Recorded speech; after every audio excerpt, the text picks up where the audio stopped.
Salam, ketemu lagi dengan Sir Alpen. Kali ini kita akan membahas materi terakhir atau bab 4 di sejarah kelas 11 kelompok peminatan. Baik anak-anakku sekalian, semoga kalian tetap dalam keadaan sehat dan tentunya masih dalam keadaan semangat mengikuti pembelajaran ini. Nah, mari kita lanjutkan materi kita. Kali ini kita akan membahas bagaimana hubungan paham-paham besar dengan gerakan nasionalisme di Asia Afrika. Nah, jadi pada intinya nanti kita di sini akan membahas sedikit mengenai paham-paham besar yang muncul di dunia ini ya, yang mana nantinya paham-paham besar itu akan berpengaruh besar terhadap pergerakan nasionalisme di kawasan Asia dan juga Afrika ya.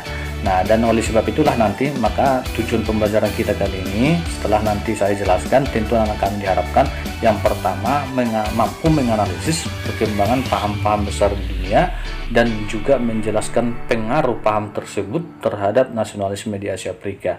Baik, kita lihat persatu ya. Nah, jadi paham-paham yang saya maksud tadi, paham itu boleh juga kita katakan sebagai ideologi. Ada paham demokrasi, nanti ada paham liberalisme, ada paham sosialisme, ada paham nasionalisme, dan juga ada paham pan-islamisme. Jadi kelima paham ini anak sekalian itu sangat berpengaruh terhadap perkembangan sejarah-sejarah yang ada di dunia ini ya, terutama nantinya dalam hal munculnya gerakan-gerakan nasionalisme itu di kawasan Asia Afrika terhadap kolonial dan imperialisme bangsa barat itu, ini sangat mempengaruhi anakku ya. Nah, baik, kita bahaslah satu persatu. Kita bahas dulu mengenai demokrasi. Jadi pada awalnya demokrasi ini berasal dari bahasa Yunani ya. Nah, jadi ini sebenarnya sudah dikenalkan di Yunani sebelum Masehi. Nah, yang mana demokrasi itu berasal dari kata demos artinya rakyat dan kratos artinya pemerintahan. Saya rasa anak kami udah paham lah ini, di PKN juga ketemu materinya ya. Jadi demokrasi itu dalam arti sempit dapat kita artikan pemerintahan di tangan rakyat ya. Dalam artian luas bahwa demokrasi itu adalah sistem pemerintahan yang mengakui hak segenap anggota masyarakat untuk ikut dan mempengaruhi keputusan politik baik langsung atau tidak langsung ya.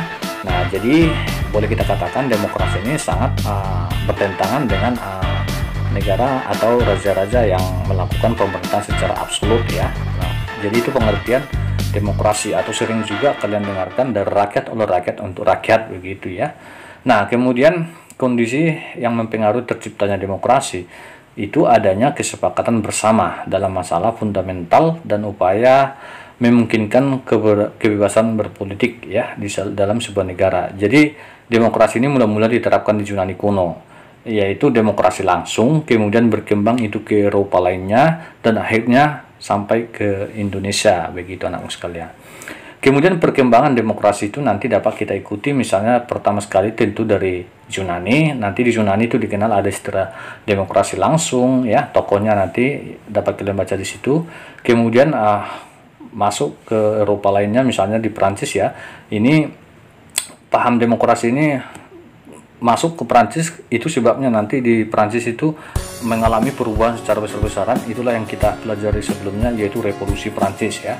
Nah, kemudian menyebar juga kepada Inggris ya. Nah, induk sistem pemerintahannya, kemudian juga menyebar ke Amerika Serikat yang ditandai dengan gagasan demokrasi Amerika Serikat, yaitu tercantum dalam Declaration of Independence ya, revolusi Amerika juga ya. Nah, terhadap koloni-koloni Inggris.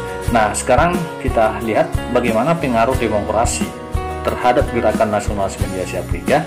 Nah, jadi inti dari materi ini sebenarnya ini dia anak sekalian, bagaimana kemudian pengaruh demokrasi ini terhadap negara-negara yang di Asia Afrika, khususnya Indonesia kan gitu ya. Nah, jadi contoh di India. Nah, di India juga kita tahu bahwa India itu adalah bekas jajahan daripada Inggris ya. Nah, yang mana mereka berjuang melawan daripada penjajahan kolonial Inggris. Nah, jadi nanti di sini ada pejuangnya namanya Mahatma Gandhi ya. Nah, dia melakukan perjuangan setelah memahami demokrasi itu apa ya. Nah, begitu juga dengan Jepang. Demokrasi itu nanti berkembang di Jepang itu setelah pemerintahan Meiji ya. Yang mana kita ketahui Jepang itu kan sebelum dipimpin Meiji itu kan dipimpin oleh Kaisar Shogun. Pada saat itu pemerintahan Shogun itu sangat tertutup, sangat terisolasi. Jadi Jepang itu sangat ketertinggalan ya dengan negara-negara lain. Nah, jadi setelah nanti Meiji melakukan perubahan, maka demokrasi diterapkan. Begitu juga dengan negara kita yaitu Indonesia, itu nanti demokrasi sudah mulai dikenalkan pada masa pergerakan nasional tahun 1913 dengan ditandai lahirnya organisasi politik pertama di Indonesia yang disebut dengan Indis Partis, anak-anak sekalian ya.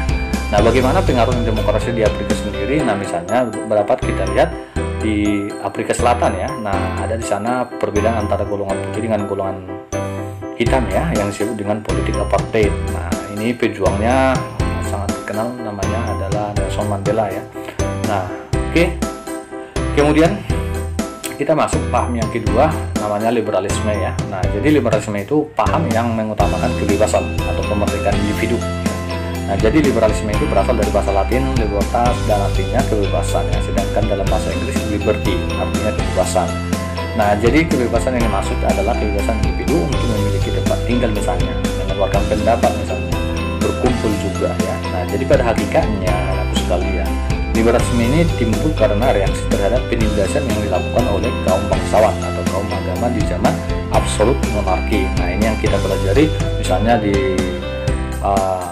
Prancis sebelum revolusi ya, di Amerika sebelum revolusi, di Rusia sebelum revolusi begitu ya. Oke. Nah, jadi orang ini nanti akan melakukan keinginan ya, yaitu namanya kebebasan atas nanti datangnya pejuang namanya Jean Rousseau ya dalam bukunya Du Contrat Social. Inilah yang nanti yang menjadi semboyan daripada revolusi Prancis itu sendiri ya. Nah, jadi dapat kita simpulkan bahwa liberalisme itu nanti berasal dari kata liberal, arti liberal dan isme, yang mana liberal artinya berpandangan bebas dan terbuka, isme itu adalah paham atau pemikiran. Nah, dapat diartikan bahwa paham yang menghendaki adanya kebebasan, terutama kebebasan individu dalam segala bidang. Oke. Kemudian kita masuk perkembangan awal liberalisme di Eropa. Nah, ini di awal nanti demokrasi di Eropa itu muncul tahun 1215 terutama ya. Nah, dan ini nanti ditandai dengan adanya piagam Magna Carta di Inggris. Jadi piagam tersebut itu menyebabkan raja tidak diperkenankan memungut pajak tanpa persetujuan Majelis Agung begitu. Nah, itu liberalisme ya. Nah, kemudian berkembang pada tahun 1688 di Inggris terjadi revolusi gemilang ya, yang disebut dengan di Glorious Revolution, yang mendorong parlemen Inggris itu menyetujui undang-undang hak rakyat atau Bill of Rights ya. Nah, yang mana nantinya ini akan berpengaruh terhadap negara-negara yang ada di dunia ini termasuk Asia, Afrika dan juga Indonesia. Nah, ya. Nah, kemudian John Locke ya dalam bukunya itu nanti pemerintahan itu harus menjamin yang namanya hak-hak dasar rakyat. Apabila tidak dijalankan, rakyat memiliki hak untuk melakukan revolusi begitu. Nah, jadi pada abad ke-18 liberalisme ini berkembang di Prancis. Nah, itu nanti yang mendorong terjadinya revolusi Prancis ya. Kalau kalian masih ingat, saya sudah jelaskan salah satu faktor yang mendorong terjadi revolusi Prancis dengan adanya lahirnya paham-paham atau ajaran liberalisme ini begitu. Nah, lalu bagaimana perkembangan liberalisme di berbagai bidang? Di sini dapat kalian baca, misalnya bidang politik ya. Nah, ini nanti akan disebabkan oleh monarki absolut yang menindas misalnya ya. Kemudian di bidang ekonomi juga, misalnya menolak pemerintahan mencampuri perdagangan bebas ya. Nah, kemudian di bidang agama dan juga di bidang kebudayaan dapat kalian baca di sini ya.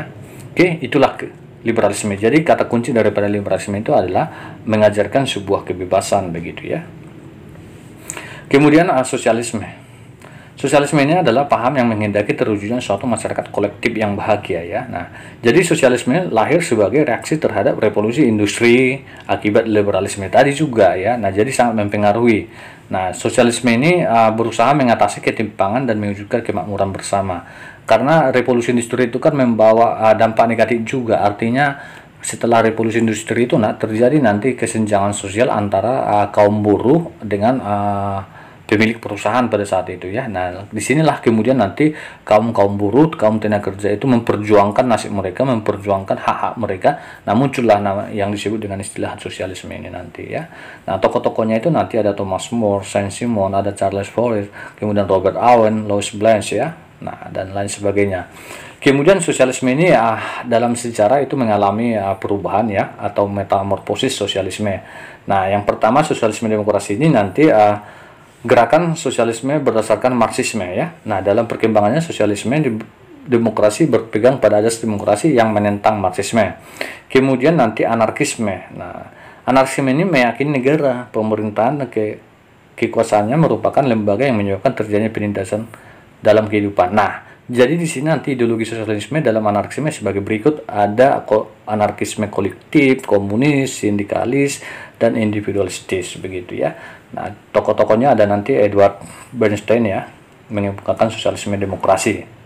Nah, kemudian sosialisme ini tentunya juga berpengaruh terhadap negara-negara di dunia, misalnya di Asia Afrika. Coba di Asia kita lihat, dianut oleh Vietnam dan Laos ya sosialisme ini. Nah, sosialisme di Indonesia dibawa oleh H.J. Sneflit pada abad 20. Ternyata di Indonesia itu dapat berpengaruh juga ya. Nah, dengan kehadiran atau berdirinya Partai Komunis di Indonesia ya, yang mana nanti PKI ini memberontak sebanyak 2 kali di Indonesia kan. Nah, kemudian di Afrika sendiri masih dipengaruhi oleh hukum adat yang berbeda di tiap-tiap suku. Jadi sosialisme diterapkan untuk mempertahankan pengaruh negara-negara di Eropa Afrika begitu ya. Nah, sekarang kita masuk nasionalisme ya. Paham nasionalisme. Nah, saya rasa anak-anak kamu udah paham ya apa itu nasionalisme ya, yaitu paham rasa cinta terhadap bangsa dan tanah air ya, yang ditimbulkan oleh persamaan tradisi yang berkaitan dengan sejarah, agama, bahasa, kebudayaan, pemerintahan, dan juga tempat tinggal ya, demi mempertahankan dan mengembangkan tradisi sebagai milik bersama. Nah, itu nasionalisme ya. Nah, oke. Kemudian tokoh-tokoh nasionalisme dapat kalian baca di sini. Yang pertama ada Joseph Renan, kemudian Otto Bauer, kemudian Hans Kohn ya, dan lain sebagainya. Kemudian nasionalisme ini nanti dapat diartikan sebagai paham yang mengutamakan cinta tanah air ya sebagai ideologi modern. Nasionalisme mampu menciptakan persatuan bangsa. Nah, jadi kalau kita tarik ke sejarah kita, tentu Indonesia itu nanti dapat mencapai kemerdekaannya setelah nanti Indonesia itu memahami apa itu paham nasionalisme ya. Jadi kita bersatu dulu begitu. Nah, kemudian perkembangan awal nasionalisme itu di Eropa pertama kali itu abad 19 ya. Berkembang itu nasionalisme dimulai dari Revolusi Prancis juga ya, dan juga Inggris. Nah, di Asia dan Afrika nasionalisme mulai berkembang setelah nanti pembukaan Terowongan Suez di Mesir ya pada tahun 1869. Nah, gerakan nasionalisme di berbagai kawasan, misalnya kita lihat di Tiongkok. Nah, jadi nasionalisme itu nanti pertama sekali muncul di Tiongkok itu adanya Sanminchu atau 3 sandi kedaulatan rakyat ya. Nah, kemudian di Jepang juga oleh Kaisar Meiji tadi ya. Nah, kemudian di India juga oleh Mahatma Gandhi ya, All Indian National Congress. Nah, ini dapat kalian baca di buku paket nanti lebih luas lagi ya. Nah, kemudian di Turki ada pejuangnya nanti Mustafa Kemal Pasha ya. Nah, ini pejuang-pejuang nasionalisme lah. Di Indonesia sendiri kita tahu lah, semakin diperkuat mulai munculnya organisasi pergerakan nasional ya. Nah, mulai dari Budi Utomo, Indis Party, Perhimpunan Indonesia, PNI, GAPI, PIR, dan sampai Sumpah Pemuda gitu ya. Para pemuda juga membangun yang namanya rasa nasionalisme ya, untuk menyatukan satu bendera, satu tanah air, satu bahasa begitu ya anakku ya. Nah, itu nasionalisme. Lalu kemudian kita lanjut paham yang terakhir namanya pan-islamisme. Nah, jadi paham pan-islamisme ini adalah paham yang bertujuan untuk menyatukan umat Islam sedunia. Paham ini berasal dari gagasan Jamaluddin Al-Afghani ya, tahun 1839 sampai 1897. Nah, jadi ide tersebut secara samar-samar pernah dicanangkan sebenarnya sebelumnya ya, tahun 1800-an ya, seorang tokoh pembaru Islam Mesir. Nah, kemudian ia sudah menyebutkan ide ini nanti kemudian, dan ini menjelma menjadi 2 bentuk persaudaraan ya, yaitu persaudaraan atau ukhuwah Islamiyah dan persaudaraan ukhuwah Wataniyah ya. Nah, jadi pan-islamisme ini nanti paham yang bertujuan mempersatukan umat Islam di dunia tentunya yang pertama. Kemudian pan-islamisme ini digunakan untuk mempertahankan kepentingan politik dan usaha membangkitkan kembali sistem kekhalifahan pada masa 4 khalifah besar ya. Nah, kemudian tokoh-tokohnya dapat kalian baca di sini. Jadi sangat luar biasa ya. Nah, ini dia mengenai paham-paham yang ada di dunia ya. Nah, jadi pan-islamisme ini juga tentu berpengaruh di Asia Afrika ya. Kita tahu misalnya Indonesia itu mayoritas menganut agama Islam ya. Jadi ini dapat membangkitkan bangsa Indonesia untuk berjuang dari belenggu penjajahan bangsa asing begitu ya, karena merasa satu kepercayaan atau satu agama lah ya. Nah, kemudian Mesir juga begitu ya. Nah, Irak, Pakistan, Timur Tengah apalagi ya. Nah, yang mayoritas umatnya itu adalah Islam begitu. Nah, saya rasa itu materi kita mengenai paham-paham besar di dunia dan juga pengaruhnya terhadap pergerakan-pergerakan nasional di Asia Afrika.